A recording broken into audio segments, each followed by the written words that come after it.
telling my girlfriend she can't force me to cancel my vacation and lose $2,500 because she hates Harry Potter. I, a 27-year-old man, and my girlfriend, also 27, have been together for 4 years now.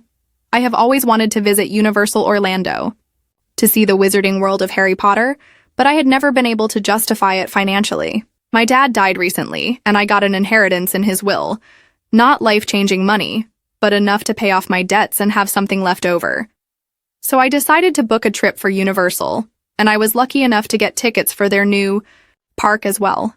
My best friend loves Star Wars, and so do I, so we decided we would go together and split time between Universal and Disney World, because we probably would not have the chance to go again anytime soon. I told my girlfriend this up front, and she said she was excited for us, but did not want to go because she does not support Harry Potter because of Rowling and her views on LGBT people. She was fine with it until she found out Rowling is apparently using her fortune to fund anti-trans campaigns, and she started screaming at me about supporting transphobia. Her younger brother is trans, so trans rights are extremely important to her, which makes sense. Early in our relationship, we basically agreed that I could do whatever I wanted regarding Harry Potter, but she would not join in. It had never been a problem until now. The dream started long ago. When I was a kid, I used to sit on the couch beside my dad, a blanket wrapped around my shoulders, watching the Harry Potter movies together. I remember how excited I would get when Hogwarts first appeared on the screen. My dad would smile at me and say, "One day, buddy, we'll go see it in real life." He never had the time or money, but that promise stuck with me. My dad passed away 3 months ago. It was sudden, a heart attack in his sleep. I remember getting the call and just sitting on the floor, stunned. My world felt smaller without him in it. A week later, I found out he had left me some money in his will. It was not millions or even close, but enough to pay off my student loans, my car, and still have some left to do something nice. I knew what I wanted to do the moment I saw the final balance in my bank account. I wanted to take that trip, not just for me, but in memory of him. I imagined walking through Diagon Alley with my best friend, sipping butterbeer and thinking, "Dad, we made it." So I booked the trip. I used a trip planner to help make sure everything was taken care of. Flights, hotel, park tickets, all of it. They told me clearly that everything was non-refundable. If I canceled, I would not get my money back. It was a risk, but I thought it was worth it. I told my girlfriend right away. She listened while I explained everything. She smiled and even gave me a hug. "That's good," she said. "You need this. But I know how you feel about Harry Potter," I said gently. "I just won't go," she replied. "It's your trip." Her younger brother, Jordan, is trans. I've known him since he was 15, and I think of him like family. I've always respected how close they are. My girlfriend is very protective of him. She's been by his side through hard times, hospital visits, school troubles, even the day he came out to their parents. I've always admired her strength and love for him. We had agreed long ago that I could still enjoy the Harry Potter world, while she would not be involved. She never stopped me from reading the books or watching the movies. It was something we respected in each other. But everything changed 2 weeks before the trip. She had been reading articles online. She came into the living room one night, her face pale and her voice shaking. She told me she had found out that J.K. Rowling had donated large amounts of money to groups that, in her view, were anti-trans. Groups that she believed were harming people like her brother. "You cannot go," she said suddenly. "Not after this." I looked up from the dinner table, confused. "What do you mean?" "I mean, you are not going. If you go, you are supporting her. You are supporting hate." "Wait," I said, setting my fork down. "You said it was okay if I went. You said you would not go, but you were fine with me going." "That was before I knew this," she cried. Her voice rose with emotion. "She is using money from that park to hurt people like my brother. Do you not care?" My heart sank. I hated seeing her this upset, but I also felt like the ground was shifting beneath my feet. "I care," I said softly. "I care so much. But I already paid for everything. The planner told me nothing is refundable. I will lose everything if I cancel." She shook her head. "Money does not matter. This is about people. It is about what is right." I nodded slowly. "I know, but losing $2,500, It hurts too. I cannot just throw that away. She stared at me, her eyes full of tears. You are choosing money over people. No, I said, my voice breaking. I am trying to find a way to respect your feelings without throwing away something important to me. She left the room after that. The silence felt heavier than anything I had ever known. That night, I lay in bed thinking about her brother, about my dad, about that trip I had dreamed of for so long. I felt stuck between two parts of my heart, and I still had no idea what the right answer was. The next few days were quiet between us. We talked, but only about small things: what to eat, who was doing the dishes, what time we had work. But under all of it, the real conversation sat like a storm cloud waiting to burst. I knew she was upset. I could feel it in every glance and every sigh. I wanted to fix things, but I did not know how. One evening, I decided to bring it up again. Can we talk? I asked gently. She was folding laundry on the couch. She looked tired, but she nodded. Okay. I sat down across from her. My hands were shaking a little.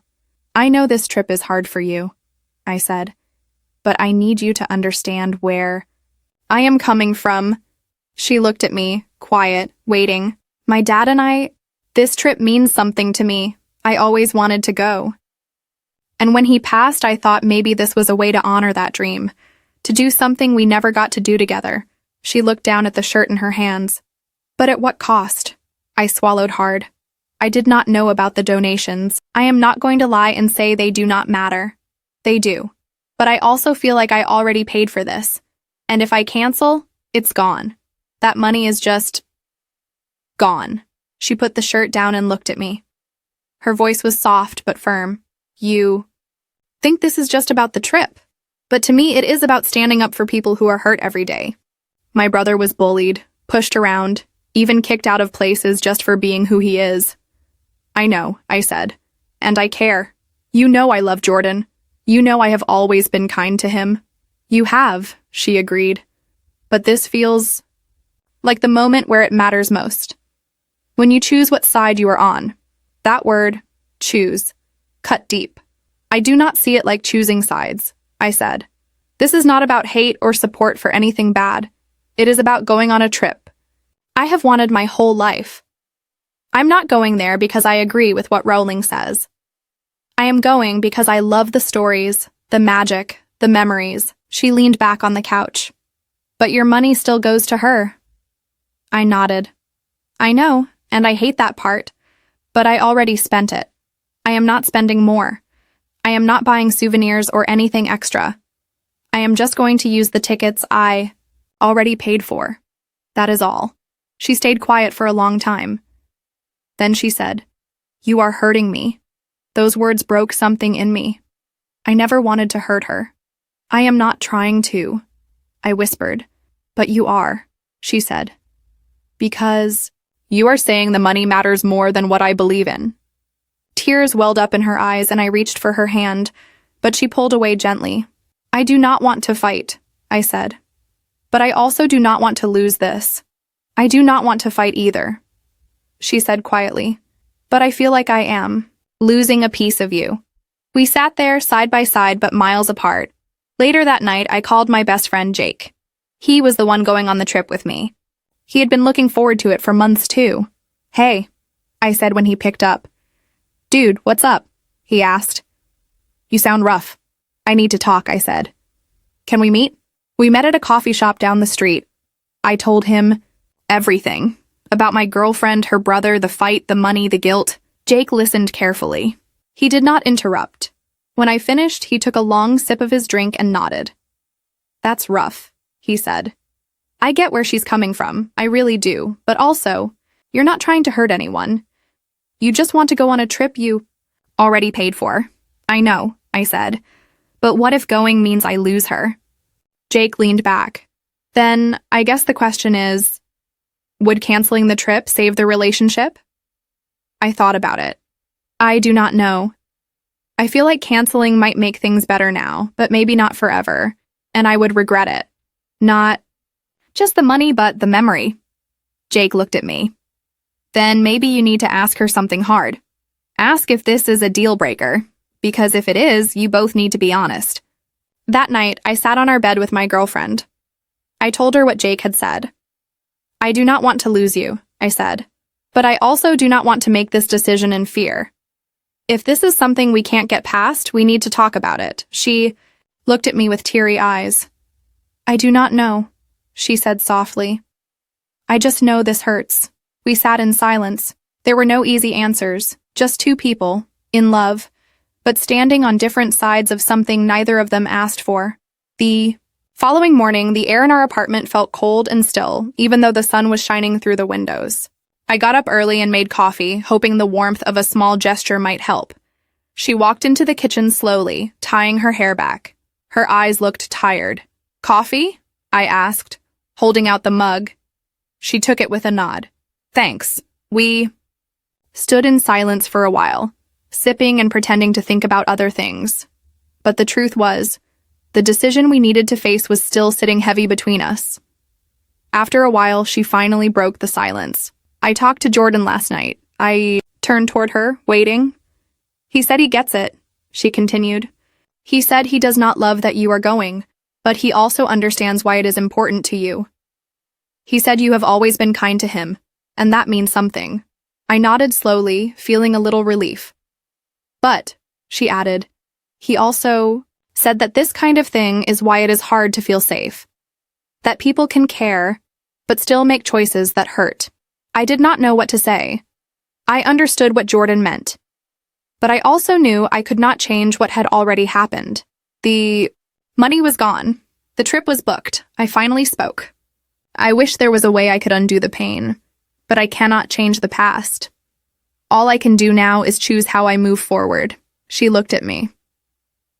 Then what are you choosing? I thought about my dad again.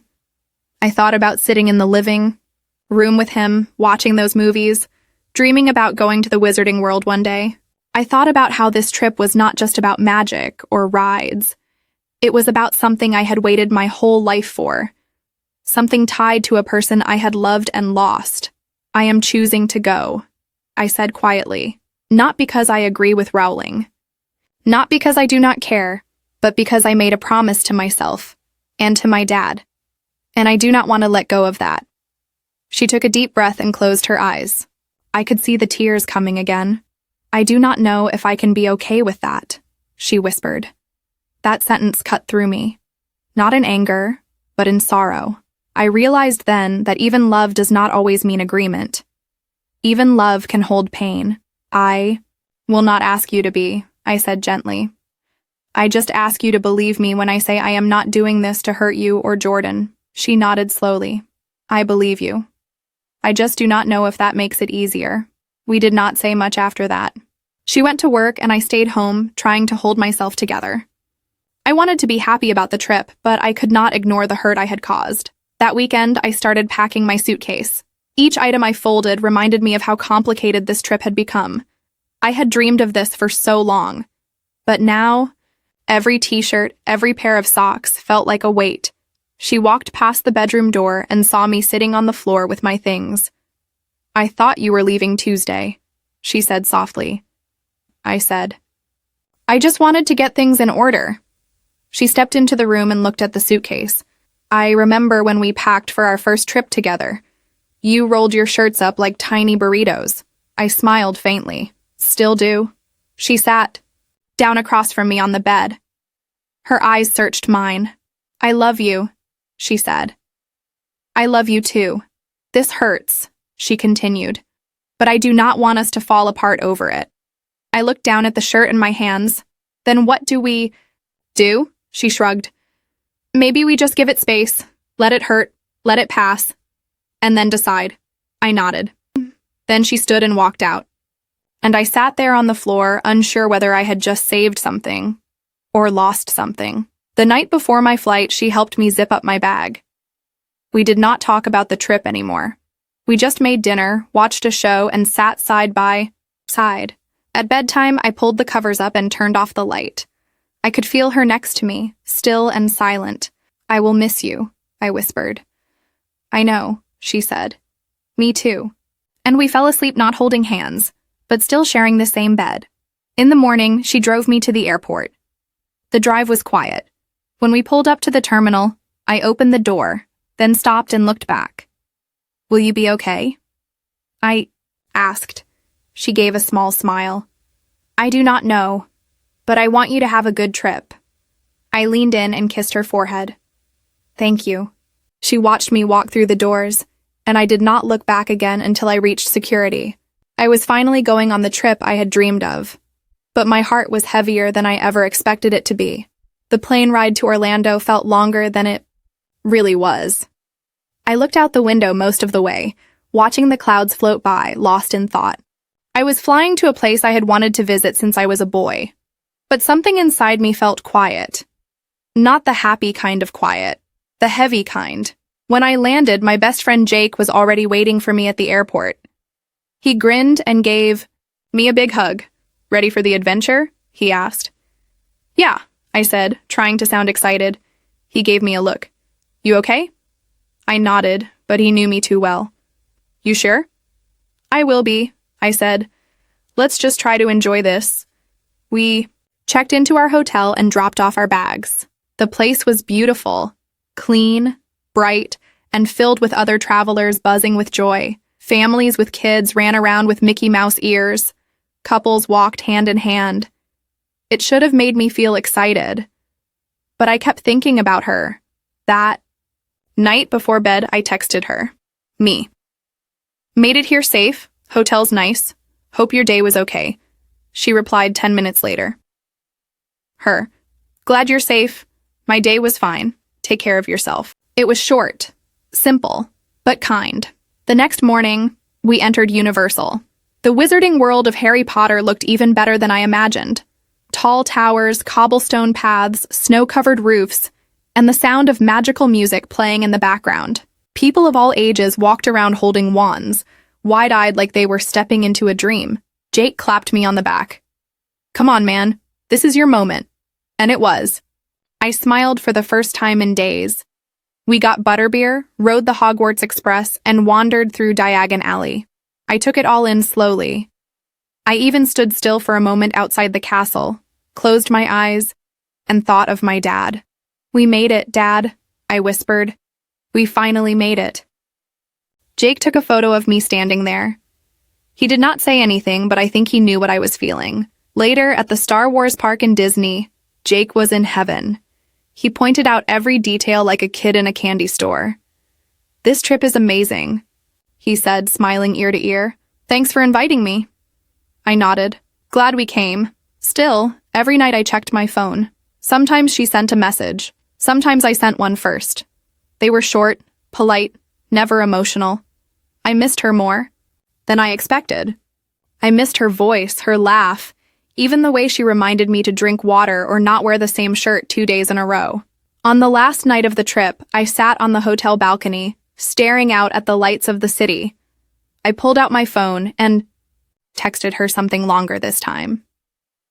Me. "Tomorrow I'll be flying home. I know this trip hurt us both in different ways. I want to tell you I never meant to cause pain. I love you. I always have. And I want to find our way back if you want." 2-2. I waited. An hour passed, then 2. Finally, I saw the screen light up. Her. "Thank you for saying that. I've missed you. I've been thinking about us a lot. I don't have all the answers, but I know I still love you, and I want to talk when you get home." Tears filled my eyes. For the first time since the trip began, I felt peace. The next day, I flew home. She met me at the airport. She did not say much. Neither did I. But when we hugged, it felt like coming home, not just to a place, but to a person. We walked out of the airport side by side. Later that evening, we sat down at our kitchen table. No shouting, no blame, just talking. Honest and open. She told me how hard it was to watch me go, how much it hurt to feel like her values were pushed aside. I told her how hard it was to choose between someone I love and a dream I had waited for my whole life. We did not solve everything in Hout one night, but we agreed to keep talking, to keep trying, to keep loving, even through disagreement. Because relationships are not always about agreeing on everything. They are about listening, respecting, and growing. And sometimes about learning that love is not about winning a fight. It is about staying in it. Together. In the weeks that followed, things got better. We went for walks, watched movies, spent quiet evenings just being near each other again. And one day, she smiled at me and said, "Next time, let's take a trip together. One we both feel good about." I smiled back. Deal. I still have the photo Jake took of me in front of the castle. It sits on my desk, not just as a memory of the trip, but as a reminder of everything it taught me. That life is not simple, love is not always easy, and sometimes standing in a place you dreamed of for years comes with a price. But if you come back home and choose love again, then maybe it was all worth it.